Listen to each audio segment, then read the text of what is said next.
In 1970, Cleveland soul-funk septet Purple Image released their singular eponymous album on Map City, and from it the track Living in the Ghetto.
was "Living in a Ghetto" by Purple. Yeah, I thought it was. I thought the actual song proper was going to reinstate itself for one final go around, but that jam just took us out to the end. Yeah. Okay, and it began with these yelping voices that heralded this smoldering fuzz tone riff, which could be characterized as this octave spanning run of notes in E. And lyrical vignettes about crowded house family life in the tenements. Pauses during the questioning, like pre-chorus, basically asking, "Must it be this way?"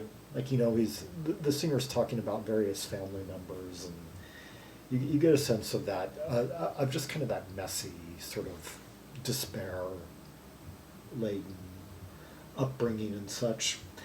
At 2:30 thereabouts, there was a break all of a sudden around this throbbing bass line, and the fuzzy tones started to mount. The percussion loosened. Layers of voices started coming in. It all got really thick, kind of noisy. And then basically it just turned into a jam session that went on for the next few minutes, banging on medals, lead and rhythm fuzz guitar colliding over this bass ostinato that had assumed the earlier guitar structure. Yeah, the guitar just kind of got all free flowing while the bass kind of became the main thing holding it together. As this went on, some of the lead licks got more poking and trying to cut through all the fog, the haze, the dust swirling around, and then the rhythm became more fluid at around 4:50. This flowing open cadence, rattling cymbals started to flank the proceedings. The guitar lines got ever more freeform. And then at around 6, this rapid fire toms. Yeah, the drumming became much more pronounced. Like earlier we had some banging on medals and such, but now it was like drums turned to shine. And then just when I thought it was gonna all come right back to the song, it just kind of went off in a puff of smoke, really. Yeah. "Living in the Ghetto" by Purple Image, an original that put out just a year after Elvis Presley recorded a song of a similar name written by Mac Davis. It was like one of his comeback hits. I think released right on the heels of Suspicious Mind.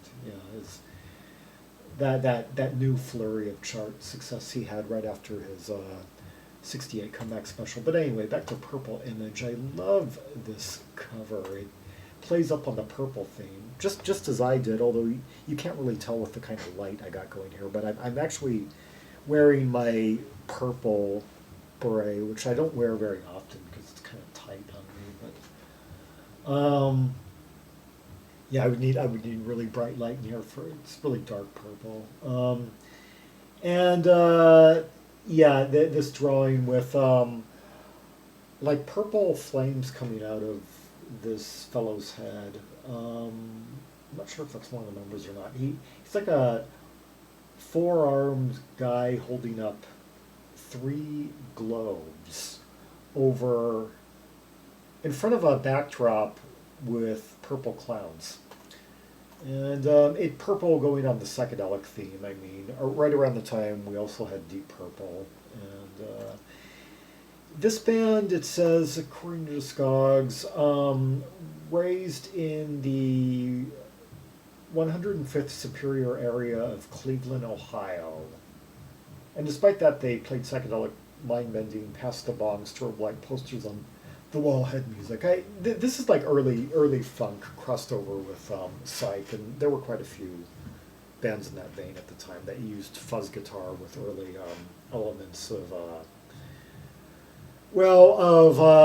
the newly developed funky rhythms that were a progression from the 60s instrumental R&B of like the the Memphis studio scene, and also some of the elements of like Afro rock that, well, I'm not sure a band in Cleveland would have been exposed to that at this point, but it was developing in other parts of the world anyway. Sometimes these styles have a way of kind of just springing up in different regions, you know, simultaneously, because it's just a case of where an idea whose time has come. Let's hear another track from this album, track 2, Why.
Okay, that was Why, a really psychedelic track there, and it began with this misty, windy jet engine sound that just kept swirling around for a time there, and after about 3 seconds, joined by echoey, ghostly voices.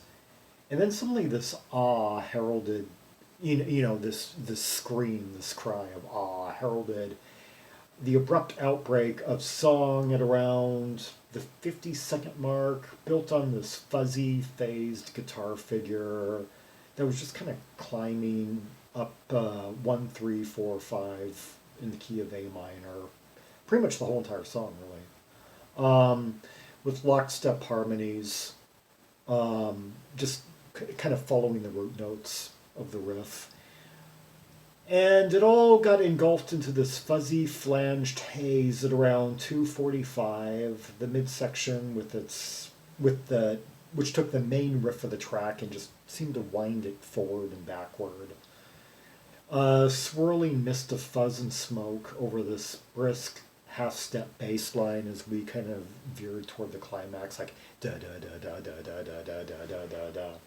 And then some backward sounds as things just got kind of swallowed up altogether. Yeah, that was Why by Purple Image, and before that, Living in the Ghetto. The first 2 tracks off their 1970 singular album, Purple Image. One of many promising new acts to emerge on the U.S. Nascent funk rock, psych-funk scene of the early 1970s. And this one of the more creative bands at the style's inception.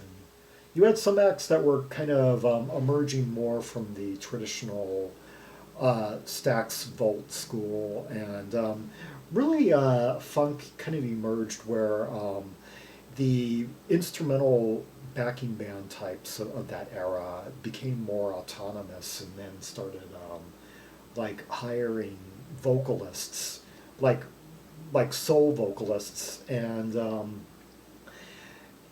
striking out on their own, and basically replicating in a way the format of the self-contained rock unit, only more from like an African American background in musicians and influences and such. And at the same time, like on the soul, basically you could say that the 2 main strands of R&B in the early 70s, funk derived from the instrumental side of Stax and Vault, and